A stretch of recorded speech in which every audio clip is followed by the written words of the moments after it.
오늘도 이렇게 히브리서 13장에 있는 이 말씀을 통해서 하나님께서 주시는 은혜를 우리가 함께 나누기를 원합니다. 이 히브리서 13장에는 히브리서의 마지막 장으로서 하나님을 기쁘시게 하는 이 기독교인들의 마땅한 삶이 무엇인가 하는 것들을 마지막에 기록을 하게 됩니다. 어제 우리 12장에 이 히브리서 기자가 마지막 부분을 이렇게 보면 이 예수를 믿다가 어려운 일을 당했다고 해서 그 신앙을 버리면 안 된다는 것을 강조하면서 믿음의 주여 우리를 온전케 하신 예수를 바라보자 그렇게 말씀을 합니다. 그리고 그 28절 제일 마지막에 보면 그 12장 28절에 보면 우리가 은혜를 받자 그리고 경건함과 두려움으로 하나님을 기쁘시게 하는 삶을 살자 하고 기록을 하게 되죠. 그래서 여러분 12장의 마지막 말씀이 하나님을 기쁘시게 하는 삶을 살아야 한다는 것으로 끝이 났기 때문에 여러분 13장을 연결하면 과연 하나님을 기쁘시게 하는 삶이 무엇인가 하는 것을 이제 13장에 구체적으로 설명을 하게 되는 것입니다. 그래서 우리 13장 내용을 이렇게 읽어보면요. 사실 그 내용이 하나님이 처음 이스라엘 백성들이 줬던 이 약속의 말씀, 레위기 율법의 말씀을 적용하고 있다는 것을 알게 되어집니다. 여러분 레위기의 율법의 말씀은 변하지 않는 하나님의 약속의 말씀이죠. 여러분 이 약속의 말씀이 행해질 때 그 말씀에 기록되어진 복을 받게 되는 겁니다. 그래서 이 레위기 율법은 하나님 나라 법이고 하나님 백성에게 주신 지켜야 될 말씀입니다. 이 말씀이 변하지 않고 그대로 이제 해석이 되어지는 것이죠. 그래서 이 말씀대로 살게 되어질 때에 하나님을 기쁘시게 하는 것이다. 우리가 복을 받는 것이다라고 말씀을 합니다. 그래서 레위기의 핵심이 하나님을 사랑하는 것과 이웃을 사랑하는 것입니다. 그래서 이웃을 사랑하되 내 자신같이 사랑하라. 이게 레위기의 핵심의 말씀이죠. 그래서 오늘 본문을 보시면 이웃을 사랑하는 이런 구체적인 삶을 설명을 하고 있다는 것을 알게 되죠. 여러분 1절부터 한번 보십시오. 거기 보시면 형제를 사랑하기를 계속하고 손 대접하기를 잊지 말라 하면서 말씀을 시작을 합니다. 예수님께서도 내가 대접받고자 하는 자는 먼저 남을 대접하는 자가 되어라 그렇게 말씀하지 않습니까? 여러분 하나님을 하나님으로 대접하면 우리가 하나님 자녀의 복을 받게 되는 겁니다. 그리고 이웃을 내 자신같이 사랑하게 되어지면 이웃도 나를 자기 자신처럼 사랑해주는 그런 복을 받게 되는 것이죠. 그래서 하나님 말씀대로 이웃을 사랑하고 섬기는 자가 되면 나도 그런 복을 받게 된다고 말씀을 하는 겁니다. 그리고 3절을 보시면 갇힌 자를 생각해라. 학대받는 자를 생각해라. 이 학대받는 자, 갇힌 자를 돌아보아라. 여기 갇힌 자들은 그 당시에 복음을 전하다가 이 로마인들에게 갇혀서 고통을 당하는 사람들을 말합니다. 여러분 초대교회 당시는 사도 바울을 비롯해서 많은 사도들이 또 기독교인들이 예수 믿는 것 때문에 감옥에 갇히기도 하고요. 많은 순교를 당하고 고난을 당했었습니다. 그래서 교회의 이런 교회가 또 성도들이 이런 복음을 위해 고난을 당한 자를 돌아봐야 될 것을 말씀을 하게 되는 겁니다. 그리고 4절부터 보십시오. 4절에 보시면 윤리에 대해서 말씀합니다. 기독교인들의 윤리, 이 말씀대로 사는 삶이 뭔가? 이게 4절에 보면 결혼을 귀히 여기고 침소를 더럽히지 말라. 이게 구약의 율법대로 말하면 간음하지 말라는 거죠. 또 세상의 문화나 풍습을 따라가지 말라. 그렇게 말씀을 하는 것입니다. 여러분 하나님께서는 이 결혼이라는 이런 약속을 통해서 가정을 세우시고요. 이 가정 안에서 하나님의 모든 사랑을 배울 수 있도록 하나님께서 은혜를 베풀어 주신 것이죠. 그래서 이런 결혼이란 약속을 통해서 하나님 사랑을 우리가 배우게 되는 겁니다. 그래서 부부의 사랑을 배우고 또 부모 간의 사랑, 자녀 간의 사랑, 형제 간의 사랑 이런 가정에서 이런 하나님의 사랑을 배우게 되어 있습니다. 그래서 그 속에서 서로 배려하기도 하고 섬기면서 사랑과 복을 받아 누릴 수 있는 것. 이게 가정의 복이라는 것입니다. 근데 이 결혼의 약속을 우리가 존중히 여기지 않고 침상을 더럽히고 엄행을 하게 되어지면 이 가정의 복이 다 깨어지는 겁니다. 그래서 하나님께서 누리라고 주신 이 모든 사랑을 다 잃어버리게 되는 그런 어리석은 삶이 되는 것이죠. 여러분 가정에서 이 복이 깨어져 버리면 결국 교회도 어려움을 당하는 것이고 사회도 문란하게 되어지는 것이죠. 그래서 하나님께서는 이런 엄난에 대해서 심판하실 것을 말씀하게 되는 것입니다. 그래서 4절 끝에 보시면 간음하는 자들은 하나님이 심판하시리라 라고 말씀을 하는 겁니다. 그래서 여러분 레위기 18장에 보면 율법을 주실 때 윤리 중에서 제일 먼저 다루는 게 성윤리라는 것이죠. 세상 사람들은 이런 하나님에 대한 두려움이 없으니까 욕심에 이끌려 사는 거예요. 그래서 자기 욕심과 정욕대로 살아갈 때 가정이 무너지고 이런 죄를 범하다가 심판을 받게 되겠지만 성도들은 그렇게 하지 말라. 이런 죄에서 구별되어서 거룩한 모습으로 살아갈 때 이 복을 받아 누리라고 말씀을 하게 되는 것입니다. 오늘도 결혼의 약속을 존중히 여기고 또 세상의 타락한 모습을 따라하기보다는 하나님 말씀을 따라 순종할 때 아름다운 가정을 만들어 나가므로 이 천국의 복을 잃어버리지 않는 믿음 있는 귀한 성도들이 될 수 있기를 소원합니다. 그리고 5절에 보시면 돈을 사랑하지 말라. 또 있는 바를 족한 줄로 알아라. 그렇게 말씀을 하죠. 이것은 우리에게 주신 하나님의 기업의 복을 잃어버리지 말라라고 말씀을 하는 겁니다. 여러분 하나님께서는 우리 각자에게 내게 필요한 기업의 복, 내 몫을 다 두셨다고 성경은 말씀을 하게 됩니다. 그래서 모든 사람들이 내게 주시는 지혜, 이런 재능, 여러 가지 은사를 따라서 직업을 가지게 되어 있습니다. 그리고 사업을 하게 되어 있어요. 이것을 가지고 먹고 살게 되어지고 또 이것을 통해서 주시는 하나님의 기업의 복을 받아 누릴 수 있도록 되어 있다는 겁니다. 내게 주신 것을 잘 이렇게 활용하고 관리하면 부족하지 않는 삶을 살 수 있도록 복을 주신 것입니다. 여러분 그렇게 믿음으로 살아가게 될 때 주신 것을 감사하게 되어지고 만족하는 삶을 살게 되어지는 겁니다. 근데 이런 하나님의 기업에 대한 복을 우리가 제대로 이해하지 못하면 세상 사람들처럼 욕심을 가지게 되는 거죠. 남의 것을 탐내고 다른 사람의 기업을 탐을 내고 내게 주신 기업을 누리지 못하고 다른 사람의 것을 탐을 내고 욕심내기 시작하면 그걸 빼앗으려고 하다가 경쟁하고 다투는 일들이 일어나게 되는 것이죠. 결국 많은 사람들이 이 욕심을 가지고 가진 것을 가지고 또 더 탐을 내고 또 그것을 가지고 악을 행하려고 하다가 심지어 사람을 해치게 되는, 사람을 죽이기까지 하는 그런 죄를 짓게 되어지는 것입니다. 그러면 우리가 사회생활 할 때 내게 주신 기업의 복이 무엇인지를 보는 눈이 있어야 되는 것이죠. 그 기업 안에서 내가 최선을 다하고요. 내가 성실하고 정직하게 일하게 될 때 하나님이 내게 주시는 것을 부족하지 않게 하신다는 그런 믿음을 가지고 있어야 되는 것입니다. 그래서 여러분 시편 16편 5절 6절에 보시면요. 하나님이 우리의 기업을 지키는 분이라고 되어 있습니다. 시편 16편 5절에 보면 여호와는 나의 산업과 나의 잔의 소득이니 나의 분깃을 지키시나이다. 여러분 내 분깃이 뭐냐 하면 내게 주신 몫입니다. 내게 주신 몫을 하나님이 지키시는 겁니다. 내게 줄로 지어준 구역은 아름다운 곳에 있으며 나의 기업이 실로 아름답도다. 각자에게 주신 것은 하나님이 주신 몫입니다. 그걸 잘 관리하는 게 아름다운 것이라고 말씀하죠.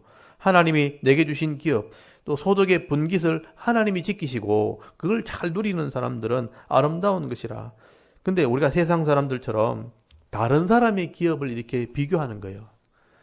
나는 이거밖에 안 되고 다른 사람은 더 많이 가졌다 하면서 비교하게 되어질 때 욕심이 생기는 겁니다. 내 거는 작아 보이고 하찮아 보이니까 다른 사람의 것을 빼앗으려고 악을 행하게 될 때 불평도 원망을 하다가 결국은 악한 생각, 악한 말을 하면서 마음대로 안 되니까 여러분 실족하게 되어지고 또 원망하는 삶을 살게 되는 것이죠. 그래서 히브리서 기자는 내게 주신 이 기업을 내가 잘 살필 줄 알고 이것을 가지고 하나님을 신뢰할 때에 내게 주신 것을 족한 줄 알아야 된다. 감사할 줄 알아야 된다고 말씀하는 겁니다. 여러분 5절 다시 한번 보십시오. 돈을 사랑하지 말고 있는 바를 족한 줄로 알라. 그가 친히 말씀하시기를 하나님 말씀이죠. 내가 결코 너희를 버리지 아니하고 너희를 떠나지 아니하리라 하셨느니라. 그러므로 우리가 담대히 말하되 주는 나를 돕는 이시니 내가 무서워하지 아니하겠노라. 사람이 내게 어찌하리요 하노라. 이런 믿음을 가지라는 겁니다. 하나님이 나를 버리지 않고 떠나지 않겠다고 약속하셨고 내 기업을 지킨다고 말씀하셨다면 주님이 나를 돕는 이시라. 그렇다면 내가 무서워할 이유도 없고 내가 어찌하리요 할 말도 할 필요가 없다. 도리어 감사하는 삶을 살아라고 말씀을 하는 것입니다. 하나님은 우리를 떠나지 않습니다. 그리고 내게 필요한 것을 채워주시는 분이죠. 그러므로 오늘도 우리가 욕심으로 세상을 살아가는 것이 아니라 이 돈을 사랑하고 그것을 따라가면서 어리석은 삶을 살아가는 것이 아니라 내게 주신 것이 무엇인가 깊이 생각하면서 그것 때문에 감사하고 또 즐거움을 누리는 삶을 살아갈 수 있는 믿음 있는 성도가 될 수 있기를 바랍니다. 그리고 여러분 7절에 보시면 이 기독교인들의 신앙생활을 설명을 하게 됩니다. 하나님 말씀을 가르치는 사람의 신앙을 좀 본받으라. 여러분 7절에 보니까 하나님 말씀을 가르치고 지도하는 사람의 행실의 결말을 주의해서 보라. 그렇게 말씀하죠.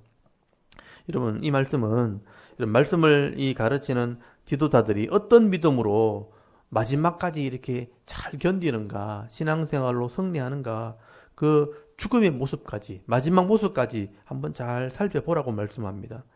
이 지도자들이 끝까지 믿음을 지키는 이런 모습 보면서 이런 신앙을 좀 본받아야 된다. 조금 더 구체적으로 말하면 이런 말씀을 가르치는 사람들이 어떻게 말씀의 삶을 살아가는지 또 어떤 복을 받고 살아가는지를 한번 지켜보라는 것입니다. 그리고 그런 지도자의 이 삶이 진짜 복이고 진짜 행복한 삶이라면 그런 믿음과 그런 삶을 좀 본받으며 살아가라고 권면을 하게 되는 것입니다. 여러분 사실 이 교회 지도자들이 바르게 신앙생활 하는 사람도 있지만 그렇지 못하는 사람도 있습니다. 여러분 이 목사라고 해서 제대로 신앙생활 하는 것만 아니죠. 그래서 성도보다 못한 사람도 있습니다. 사실은요. 그렇기 때문에 오늘 히브리서 기자가 주의해서 좀 살펴보라고 이렇게 말씀하는 거죠. 그래서 우리 7절 끝에 보시면 그들의 행실의 결말을 주의해서 좀 보라는 거예요. 그래서 저 사람이 진짜 믿음 있는 사람이라면 그들의 믿음을 본받으라. 그런 신앙생활을 하는 것이 성도가 복이 되는 것이다라고 말씀하죠. 그래서 이런 목사라고 다 따라가는 것이 아니고요. 또 그런 믿음의 사람을 잘 분별해서 좋은 믿음의 이 선배들의 신앙을 잘 본받아서 믿음의 길을 달려가는 그런 성도가 되라고 말씀을 하게 됩니다. 그리고 8절 9절에 보시면 예수 그리스도와 그 가르침은 언제나 변함이 없다. 오늘이나 어제나 동일하다. 그렇지만 사람은 그렇지 않다는 거죠. 여러분 예수님은 변하지 않고 예수님의 말씀은 변하지 않지만 사람은 자꾸 변한다는 거죠. 그래서 잘 살피라는 겁니다. 그리고 9절에 여러 가지 다른 교훈에 끌리지 말라. 여러분 9절에 보니까 여러 가지 다른 교훈에 끌리지 말라는 것은 지도자 중에 잘못된 가르침을 가르치는 사람이 있다는 것이죠. 그래서 그 당시에 유대인들 지도자들 중에 이런 잘못된 신앙을 따라서 이 음식의 규례를 주장하면서 이 음식에 집착하는 그런 유대인들이 있었다는 거죠. 그래서 이런 음식의 규례를 따라가는 것은 유익되지 못하다. 여러분 9절 다시 한번 제가 읽어볼게요. 여러 가지 다른 교훈을 끌리지 말라. 마음은 은혜로서 굳게 함이 아름답고 음식으로서 할 것이 아니니 음식으로 말미암아 행하는 자는 유익을 얻지 못하였느니라. 그 당시에 이 유대인들 중에서 이 구약의 음식의 규례를 지키고 강조를 하면서 이것이 우리 영혼을 깨끗하게 한다, 영혼을 건강하게 한다 하면서 그 규례를 따라갔던 사람이 있었다는 것이죠. 그렇지만 여러분 입으로 먹는 음식이 우리 영혼을 깨끗하게 하는 게 아닙니다. 예수 그리스도의 믿음, 예수 그리스도의 말씀을 따라가게 될 때 우리 영혼이 아름답게 되어지는 것이죠. 그래서 이런 규례를 따라가는 음식의 규례를 따라가는 것만 가지고 유익을 주는 것이 아니라고 말씀을 하게 되는 것입니다. 그래서 바른 믿음, 바른 신앙으로 우리가 살아가게 되어질 때에 우리 영혼이 거룩해지는 것이다. 그래서 거기 마지막으로 이 구약의 제사 제도를 지키는 것이 아니라 예수 그리스도의 십자가를 믿는 삶을 살아가고 이런 삶으로 바른 신앙을 가져야 될 것을 말씀을 하게 되는 것이죠. 그래서 여러분 11절부터 한번 보시면 연결되었죠. 11절부터 보시면 이는 죄를 위한 짐승의 피는 대제사장이 가지고 성소에 들어가고 그 육체는 영문 밖에서 불사름이라. 그러므로 예수도 자기 피로써 백성을 거룩하게 하려고 성문 밖에서 고난을 받으셨느니라. 이 제사장의 제사 제도와 또 예수님을 지금 비교하고 있죠. 구약의 이 제사장들이 짐승의 피를 하나님께 바치고 그 제물을 영문 밖에, 진 밖에 나가서 불태웠던 것처럼 예수님께서 그 피로, 자기 피로 제물 되시고 백성을 구원하시고 자기 몸은 성문 같게 십자가로 고난을 받으셨다. 그렇게 말씀하죠. 그렇다면 우리가 예수님 때문에 구원을 받았기 때문에 또다시 짐승으로 제물을 바칠 필요가 없죠. 내가 짐승이 되어서 내가 드려지는 게 아니고 내 삶이 하나님께 드려져야 되는 것이다. 내 삶이 제물 될 것을 말씀하게 되는 겁니다. 그래서 여러분 15절부터 그러므로 연결되어 있잖아요. 15절에 보시면 그러므로 우리는 예수로 말미암아 항상 찬송의 제사를 하나님께 드리자. 짐승을 드리는 게 아니고 찬송의 제사를 드리라. 내 삶이 예배가 되어야 된다는 것을 말씀을 하게 됩니다. 찬송의 제사를 하나님께 드리자. 이는 그 이름을 증언하는 입술의 열매니라. 오직 선을 행함과 서로 나누어 주기를 잊지 말라. 하나님은 이 같은 제사를 기뻐하시느니라. 여기 두 가지 제사가 나오죠. 찬송의 제사, 그리고 서로 선행을 행하고 나누어 주는 그런 제사, 섬기는 자의 삶의 제사를 드려라. 그래서 짐승을 드리는 것이 아니고 예수의 피로 우리가 구원을 받았으니 우리 몸이, 우리 삶이 제사가 되어야 된다. 이게 우리 성도의 삶이다라고 말씀을 하게 되는 겁니다. 그래서 우리가 찬송의 제사, 내 입술의 회개를 말하는 것이죠. 입술의 열매라고 말하는 거 보면 입술의 회개를 말하는 것입니다. 내 입술로 회개하고 하나님께 감사하고 찬송하는 삶을 사는 것이 성도의 삶이 되어야 된다. 그리고 말씀대로 이웃을 선하게 섬기고 나누어 주는 제사, 사랑하는 삶을 살아야 될 것을 말씀하게 되죠. 이게 우리의 진짜 제사다. 진짜 우리의 삶이 된다. 이런 삶을 살 때 하나님이 기뻐하시는 삶이 된다는 것을 말씀을 하게 되는 겁니다. 그리고 거기 17절에 이렇게 말씀을 가르치는 자들을 더 잘 섬길 수 있도록 내가 존중히 여겨라. 그렇게 말씀을 합니다. 17절에 보니까 너희를 인도하는 자들에게 순종하고 복종하라. 그들은 너희 영혼을 위하여 경성하기를 자신들이 청산할 자인 것 같이 하느니라. 그들로 하여금 즐거움으로 이것을 하게 하고 근심으로 하게 하지 말라. 그렇지 않으면 너에게 유익이 없느니라. 이런 말씀을 가르치는 자들, 이 사역자들이죠. 이 목사들이 기쁨으로 사역할 수 있도록 기도해주고 협력해주라는 겁니다. 이렇게 할 때 하나님이 말씀이 제대로 전달이 되어지고 이 말씀대로 성도들이 이 말씀을 들을 때 신앙생활을 하게 될 때 결국 성도들이 복을 받게 되는 거예요. 그래서 사역자들을 기쁨으로 섬기는 것은 성도 자신에게 유익이 되는 것입니다. 근데 만약에 이 말씀을 가르치는 자들이 마음에 들지 않는다고 서로 대적하고 감정으로 대하고 반대하면 서로 관계가 불편해지는 것이죠. 그래서 사역자들이 말씀에 전념하지 못하게 되니까 결국 말씀이 전달이 되지 않으면 성도는 유익되지 못한 겁니다. 복을 받지 못하는 것이죠. 그러므로 우리가 사역자들이 크게 윤리적으로 잘못되지 않는 한, 정말 잘못된 말씀을 가르치지 않는 한 기쁨으로 사역할 수 있도록 좋은 관계를 맺는 것이 성도의 복이다, 성도의 유익이다라고 말씀을 하는 겁니다. 그리고 거기 마지막에 18절부터 서로를 위해서 기도할 것을 부탁하면서 마지막 안부와 축복의 기도를 하는 장면이 나옵니다. 여러분 18절에 보시면 우리를 위해서 기도해달라. 여러분 사역자를 위해서 성도들이 기도해달라는 겁니다. 함께 기도할 때 이 은혜를 누리게 되는 거죠. 그리고 거기 마지막 23절에 보시면 디모데가 놓였다 하는 말씀을 하게 됩니다. 여러분 디모데가 감옥에 갇힌 적이 없거든요. 이제까지 성경을 봤지만 디모데가 감옥에 갇힌 적이 없죠. 근데 디모데를 이렇게 가까이 지내면서 디모데의 사정을 알 수 있는 사람이라면 사실 바울밖에 없습니다. 바울과 함께 있었던 누가 정도가 이 디모데를 제일 잘할 것입니다. 근데 디모데가 감옥에 갇혔다, 놓였다 하는 것을 보면 좀 추정을 할 수가 있죠.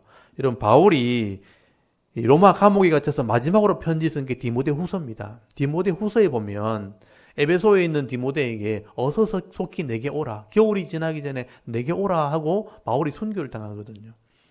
만약에 이 디모데가 디모데 후서를 받았다면 당연히 로마에 왔겠죠.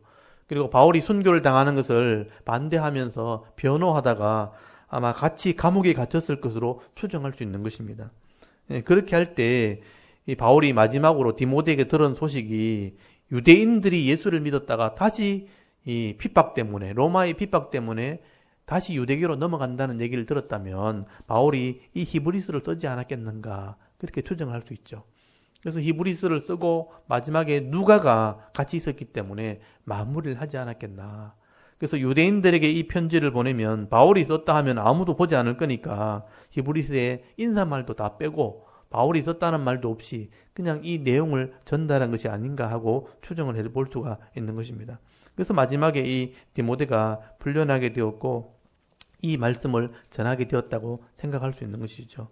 그래서 이 히브리서는 결국 이 마지막에 디모데가 놓였다는 이 부분 때문에 바울이나 누가가 기록하지 않았을까 추정을 하게 됩니다. 그리고 마지막 25절에는 축도의 말씀이 나옵니다. 은혜가 있기를 기도하는 것이죠. 은혜가 너희 모든 사람에게 있을지어다. 이 기록자의 축도가 기록되어 있는 것입니다. 복을 받기를 원한다는 것이죠. 이렇게 히브리서는 유대인들이 믿고 주장하는 이런 신앙과 사상과 제사 제도들을 예수 그리스도의 십자가와 비교를 하면서요. 고난 때문에 예수를 믿는 신앙을 버려서는 안 된다는 것입니다. 그래서 이 믿음을 버리면 결국은 우리가 심판을 받게 된다는 것을 경고하는 이 말씀을 기록하게 된 거죠. 오늘 우리가 이 히브리서를 보면서 다시 한번 이 예수 그리스도를 믿는 믿음이 무엇인지를 돌아볼 수 있는 은혜가 있기를 바랍니다. 그래서 예수 그리스도를 믿는 믿음을 잃어버리지 않는 귀한 성도들이 될 수 있기를 바랍니다. 그리고 예수를 믿는 삶이 힘들고 점점 이 교회가 어려워지는 것 같지만 사실은 역사를 이렇게 살펴보면 좀 넓은 시각으로 보면 사실은 세상이 악할수록 여러분 교회는 더 진리를 가지고 또 빛을 발하게 되어 있습니다. 그래서 어려움을 당할수록 우리가 낙심할 것이 아니고요. 세상이 악해질수록 진리를 가진 사람이 더 강해지고 더 큰 능력이 있다는 것을 드러낼 수 있다는 것을 여러분 꼭 믿을 수 있기를 바랍니다. 그래서 오늘 히브리 13장 이 말씀을 이렇게 묵상하면서 예수를 믿는 믿음 안에서 더 형제를 사랑하고 또 찬미의 제사, 선을 행하며 나누어주는 이 제사를 드리면서 교회나 가정에서나 직장에서나 하나님의 살아계심을 우리가 증거하며 살아갈 수 있는 저와 여러분의 신앙이 될 수 있기를 주의 이름으로 축원합니다. 아멘. 잠깐 우리 기도드리겠습니다.